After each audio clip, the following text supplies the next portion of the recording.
Hey everybody, this is Chris, MTGO's Rex Dart, and I am back for another in the ongoing Show and Tell series, looking at the top decks from the Tribal Apocalypse Player Run event for the Tribal Legacy Wars format. And this past week, 1 week after I had some success with my Esper Sliver list, we had a couple people trying out Sliver decks of their own. Now, Slivers had been played previously, but had never sort of reached the heights that they suddenly reached in this past month. And it's interesting because when I first saw the list, this was an underdog event, which includes both small tribes and tribes that haven't been played frequently, and tribes that had never won an event before. And Slivers had never won an event before, and I thought they were one of the most powerful tribes in that category. And part of the reason I wanted to run them was to try to get them out of those events, because I thought that they were almost didn't belong there. They were good enough. So I ran mine in a regular event, but we had a couple people ran them in the underdog event this week, and Nagarjuna, this list here, came in first place for him, and Romulos came in with a Bant list that looked a lot like the Bant list that I had suggested as sort of an alternative option last week, and but Nagarjuna is the one that took it down and knocked Slivers forever out of the underdog event by winning first place of this list. And what he did was stretch into red, which we talked about in last week's video as an option. I mentioned just off the cuff Heart Sliver as the reason that I would consider going into red. Heart Sliver gives all your creatures haste and sits at a mana cost that's a lot more comfortable for me. But Nagarjuna was comfortable and successful despite the 21 land count, playing these Bone Splitter Slivers up here at the top of the curve, and they give +2/+0 like their namesake equipment. And he also played a couple of Blade Slivers who give +1/+0.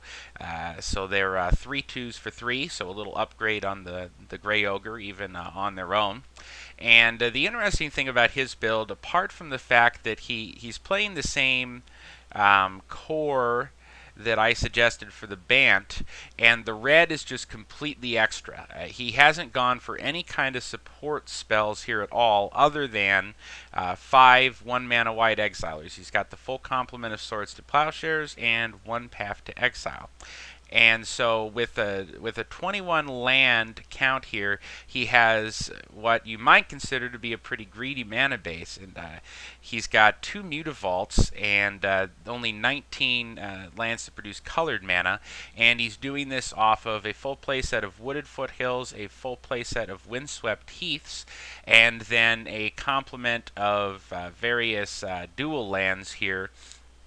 And apparently he got away with it. Again, I was a little afraid to try to stretch the mana on account of Wasteland being out there and various other hate for non-basics, but primarily Wasteland. You occasionally do see like Magus of the Moon played or something like that, but probably not in an underdog event. But again, this is the kind of thing that you would imagine Wasteland could kind of tear this thing to shreds. But at the same time, with the fetch lands, you can play around it a little. Most of his curve is low here, and so I imagine that with some smart play and some smart timely fetch sequencing, he was able to get through the event without too much trouble. And the increased creature count here, he's playing 34 creatures. The increased creature count certainly made sure that he always had gas. When I was playing the Esper version, and I'm sure when Romulus was playing the Bant version this past week, that sometimes you draw the wrong half of that deck and you don't have enough early pressure, and you draw all your disruption, and Nagarjuna is never going to have that problem. His deck has 2 gears, aggressive and super aggressive. He's also got Harmonic Sliver in here as additional forms of removal, a full play set of these. So that does give him a little bit of essentially a disenchant effect here on top of the path and the sword. So he's not totally without any kind of spell-like effects here, even within his creature base. And I also have to imagine that part of the reason he got to where he was is this increased creature count, specifically in that he faced a Sliver mirror match. Now, that is not the match that I was able to capture, unfortunately. I wasn't only able to attend part of the event this week, and so I did record Nagarjuna's Slivers playing against Dirty Duck Specters, which is what you'll be seeing in the next two videos. But in round 3, Nagarjuna went up in a Sliver mirror match, and since these guys affect all slivers globally, the sliver mirror match can be extremely weird.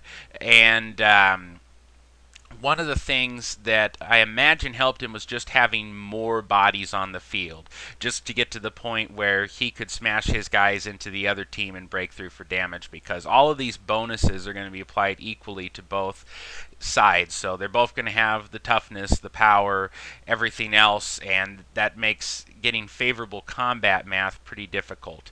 So again, I think that probably proved to be key to his success in a lot of ways, is just forgetting some of the disruption and just going all out with this. It was the right tournament at the right time to try this, and it worked out for Nagarjuna. So props to him, and although I don't think this is the last we will ever see of Slivers, it is the last we will see of them in the underdog event, as they have now been rewarded with the first place. So join me and we'll take a look at a match. I did live commentary, so what you'll be hearing is the live commentary. I didn't know that the time that Nagarjuna would win the event, that I recorded during round 2 of his game against Dirty Duck. And thank you for joining me this week.